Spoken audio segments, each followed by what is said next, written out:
ಸ್ನೇಹಿತರೆ ನಮಸ್ಕಾರ ಎಲ್ರಿಗೂ welcome to AJ tech Kannada YouTube channel.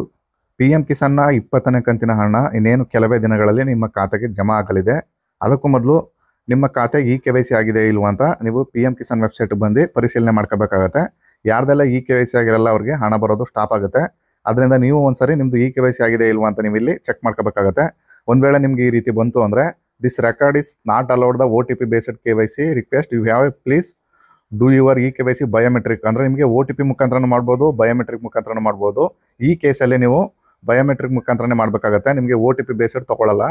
ನೀವು ಬಯೋಮೆಟ್ರಿಕ್ ಮುಖಾಂತರ ಮಾಡಬೇಕು ಅಂದರೆ ನೀವು ನಿಮ್ಮ ಹತ್ತಿರದ CSC ಕೇಂದ್ರಗಳಿಗೆ ಹೋಗಿ ಮಾಡಬೇಕಾಗತ್ತೆ. ನೀವು OTPಲಿ ಮಾಡ್ತೀರಿ ಅಂದರೆ ಸೆಲ್ಫಾಗಿ ನೀವೇ ಕೂಡ ಸ್ವತಃ ಮಾಡ್ಬೋದು. ನಿಮ್ಮದು OTP ನಿಮ್ಮದು ಮುಗ್ದಿದೆ ಅಂತ ಹೇಳಿದ್ರೆ ನೀವು ಬಯೋಮೆಟ್ರಿಕ್ನೇ ಮಾಡಬೇಕಾಗತ್ತೆ. ಅಂದರೆ ತುಂಬ ಹಳೇದಾಗಿರ್ತಕ್ಕಂಥ ಕೇಸ್ಗಳಲ್ಲಿ ಈ ರೀತಿ ಸಮಸ್ಯೆಗಳು ಬರ್ತವೆ. ಇದು ನಿಮ್ಮ ಹತ್ತಿರದ ಸೈಬರ್ ಸೆಂಟರ್ಗಳಿಗೆ ಹೋಗಿ ನೀವು ಅಲ್ಲಿ ಕೇಳಿದ್ರೆ ಬಯೋಮೆಟ್ರಿಕ್ ಮುಖಾಂತರ ನಿಮಗೆ KYCನ ಮಾಡ್ಕೊಡ್ತಾರೆ. CSC ಲಾಗಿನ್ ಮಾಡ್ಕೊಂಡಿದ್ದ ನಂತರ ನಿಮಗೆ CSCಲಿ ಯಾವ ರೀತಿ ಮಾಡ್ಕೋತಾರೆ ಅಂತ ಅದನ್ನು ಕೂಡ ತಿಳಿಸ್ಕೊಡ್ತೀನಿ.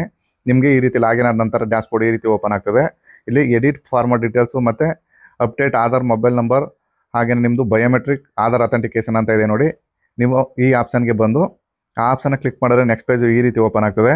ಇಲ್ಲಿ ಆ ರೈತಂದು ಆಧಾರ್ ನಂಬರ್ ಹಾಕಬೇಕು. ಹಾಗೆಯೇ ಅಲ್ಲಿ ಕಾಣ್ತಿರೋ ಕ್ಯಾಪ್ಷನ್ ಹಾಕಿ ನೀವು ಇಲ್ಲಿ ಸರ್ಚ್ ಅಂತ ಮಾಡಬೇಕಾಗ್ತದೆ.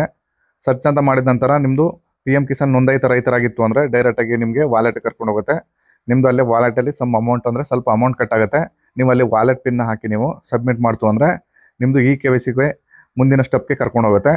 ಈಗ ನಾನು ವಾಲೆಟ್ ಪಿನ್ ಹಾಕಿ ನಾನು ಸಬ್ಮಿಟ್ ಮಾಡ್ತಾ ಇದ್ದೀನಿ ನೋಡಿ. ಸಕ್ಸಸ್ಫುಲ್ ಆದ ನಂತರ ನೆಕ್ಸ್ಟ್ ಪೇಜು ಈ ರೀತಿ ಓಪನ್ ಆಗ್ತದೆ. ನೀವು ಮತ್ತೆ ಒಂದ್ಸರಿ ನೀವು ಅಲ್ಲಿ ಕಾಣ್ತಾ ಇರೋ ಕ್ಯಾಪ್ಷನ್ ಹಾಕಿ ಇಲ್ಲಿ ಪಕ್ಕದಲ್ಲಿ ನೀವು ಮೊಬೈಲ್ ನಂಬರ್ನ ಹಾಕಬೇಕಾಗತ್ತೆ. ಅಂದರೆ ಆಧಾರ್ಗೆ ರಿಜಿಸ್ಟರ್ ಆಗಿರ್ತಕ್ಕಂಥ ಮೊಬೈಲ್ ನಂಬರ್ನ ನೀವು ಇಲ್ಲಿ ಎಂಟ್ರಿ ಮಾಡಬೇಕಾಗತ್ತೆ. ಫೋನ್ ನಂಬರ್ ಎಂಟ್ರಿ ಮಾಡಿದ ನಂತರ ಇಲ್ಲಿ ಕೆಳಗಡೆ ಗೆಟ್ ಮೊಬೈಲ್ OTP ಅಂತ ಇದೆ ನೋಡಿ. ಆ ಆಪ್ಷನ್ನ ಕ್ಲಿಕ್ ಮಾಡ್ತು ಅಂದರೆ ನೀವು ಆಧಾರ್ ರಿಜಿಸ್ಟರ್ಡ್ ಮೊಬೈಲ್ಗೆ ಒಂದು 4 ಡಿಜಿಟ್ OTP ಬರುತ್ತೆ. ಆ OTPನ ಹಾಕಿ ನೀವು ಇಲ್ಲಿ ಸಬ್ಮಿಟ್ ಅಂತ ಮಾಡಬೇಕಾಗತ್ತೆ. ತದನಂತರ ನಿಮಗೆ ಬಯೋಮೆಟ್ರಿಕ್ ಮುಖಾಂತರ ಆಪ್ಷನ್ ಆಯ್ಕೆ ಮಾಡ್ಕೊಳ್ಳೋಕ್ಕೆ 4 ಆಪ್ಷನ್ಗಳು ಓಪನ್ ಆಗ್ತದೆ. ನಿಮ್ಮ ಬಯೋಮೆಟ್ರಿಕ್ ಯಾವುದಿರುತ್ತೋ ಆ ಆಪ್ಷನ್ ನೀವು ಇಲ್ಲಿ ಸೆಲೆಕ್ಟ್ ಮಾಡ್ಕೋಬೇಕು. ಈಗ ಸಪೋಸ್ ನಂದು ಮಂತ್ರ ಅಂತ ಇದೆ, ನಾನು ಮಂತ್ರನ ಬಯೋಮೆಟ್ರಿಕ್ನ ಸೆಲೆಕ್ಟ್ ಮಾಡ್ಕೊತಾ ಇದ್ದೀನಿ. ಪಾಪಪ್ ಬರುತ್ತೆ, ಅದನ್ನು ಓಕೆ ಅಂತ ಮಾಡಬೇಕಾಗತ್ತೆ. ಆಡಿ ಸರ್ವಿಸ್ ರನ್ ಸಕ್ಸಸ್ಫುಲಿ ಅಂತ ಬರುತ್ತೆ. ನಂತರ ಬಯೋಮೆಟ್ರಿಕ್ ಮಾಡಿದ ನಂತರ ಈ ರೀತಿ ಸಕ್ಸಸ್ ಅಂತ ಬರಬೇಕು. ಫಿಂಗರ್ ಪ್ರಿಂಟ್ ಕೊಟ್ಟಿದ ನಂತರ ನಿಮ್ಮದು ಸಕ್ಸಸ್ ಆಗಿ ಮತ್ತೆ ನೀವು ಸಬ್ಮಿಟ್ ಅಂತ ಮಾಡಿದಾಗ ಈ ರೀತಿ ಬರುತ್ತೆ KYC ಡನ್ ಸಕ್ಸಸ್ಫುಲಿ ಅಂತೇಳಿ. ಈ ರೀತಿ ಬಂತು ಅಂದರೆ ರೈತಂದು KYC ಸಕ್ಸಸ್ಫುಲ್ಲಾಗಿ ಆಗಿದೆ ಅಂತ ಅರ್ಥ. ನಿಮ್ಮದು ಬಯೋಮೆಟ್ರಿಕ್ ಮುಖಾಂತರ KYC ಕಂಪ್ಲೀಟ್ ಆದ ನಂತರ ಈ ರೀತಿ ಒಂದು ಪಾಪಪ್ ಕೂಡ ಶೋ ಆಗುತ್ತೆ ಸ್ನೇಹಿತರೆ. ಈ ರೀತಿ ಆಯಿತು ಅಂದರೆ ನಿಮ್ದು ಏನಾದ್ರು ತುಂಬ ಹಳೇದಾಗಿ ಏನಾದರೂ ನಿಮಗೆ ಹಣ ಬರೋದೇನೋ ಸ್ಟಾಪ್ ಆಗಿತ್ತೆ, ಎಲ್ಲ ಕಂತುಗಳು ಕೂಡ ಒಂದೇ ಸರಿ ನಿಮಗೆ ನಿಮ್ಮ ಖಾತೆಗೆ ಜಮಾವಣೆ ಆಗುತ್ತೆ. ನೀವು ಒಂದ್ಸರಿ ನಿಮ್ಮ PM ಕಿಸಾನ್ ವೆಬ್ಸೈಟ್ಗೆ ಹೋಗಿ ನಿಮ್ಮದು OTP ಹಾಕಿ ನೀವು ಒಂದ್ಸರಿ ಚೆಕ್ ಮಾಡ್ಕೊಳ್ಳಿ. ನಿಮ್ಮ ಆಧಾರ್ ನಂಬರ್ನ ಹಾಕಿ ನೀವು ಸೆಂಡ್ ಮಾಡಿದಾಗ OTP ಬಂತು ಅಂದರೆ ನೀವೇ ಕೂಡ ಮಾಡ್ಬೋದು. ಒಂದು ವೇಳೆ ನಾನು ತೋರಿಸ್ತಾ ರೀತಿ ಪಾಪಪ್ ಬಂತು ಅಂದರೆ ಬಯೋಮೆಟ್ರಿಕ್ ಮುಖಾಂತರ ನಿಮ್ಮ ಹತ್ತಿರದ CSC ಕೇಂದ್ರಗಳಿಗೆ ಹೋಗಿ ನೀವು ಮಾಡ್ಕೋಬೇಕಾಗತ್ತೆ. ಈ ರೀತಿ ಮಾಡಿಕೊಂಡ್ರೆ ಪ್ರತಿಯೊಬ್ಬ ರೈತರು ಕೂಡ ಇದು ಮ್ಯಾಂಡೇಟ್ರಿ ಆಗಿರೋದ್ರಿಂದ PM ಕಿಸಾನ್ ಹಣ ಕಡ್ಡಾಯವಾಗಿ ಮಾಡಲೇಬೇಕು. ಹಣ ಬರಬೇಕು ಅಂದರೆ, ಇಲ್ಲ ಅಂದರೆ ಅವ್ರಿಗೆ ಖಂಡಿತವಾಗೂ ಸ್ಟಾಪ್ ಆಗುತ್ತೆ ಸ್ನೇಹಿತರೆ.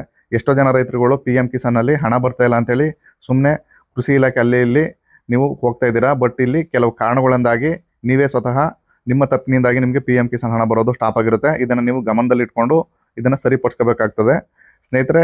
ಈ ರೀತಿ PM ಕಿಸಾನ್ಗೆ ಸಂಬಂಧಪಟ್ಟಂಥ ಹೊಸ ಅಪ್ಡೇಟ್ಗಳು ಮತ್ತು ಇದ್ರ ಬಗ್ಗೆ ಸಂಪೂರ್ಣ ಮಾಹಿತಿನ ನಮ್ಮ ಚಾನಲಲ್ಲಿ ಸಿಗ್ತದೆ. ಅದರಿಂದ ದಯವಿಟ್ಟು ನಮ್ಮ ಚಾನಲ್ನ ಸಬ್ಸ್ಕ್ರೈಬ್ ಮಾಡ್ಕೊಳ್ಳಿ. AJ tech Kannada YouTube channel ಅಂತ. ಇಲ್ಲಿ ತನಕ ವಿಡಿಯೋ ನೋಡೋಕ್ಕೆ ಎಲ್ಲರಿಗೂ ಧನ್ಯವಾದಗಳು. ನಮಸ್ಕಾರ.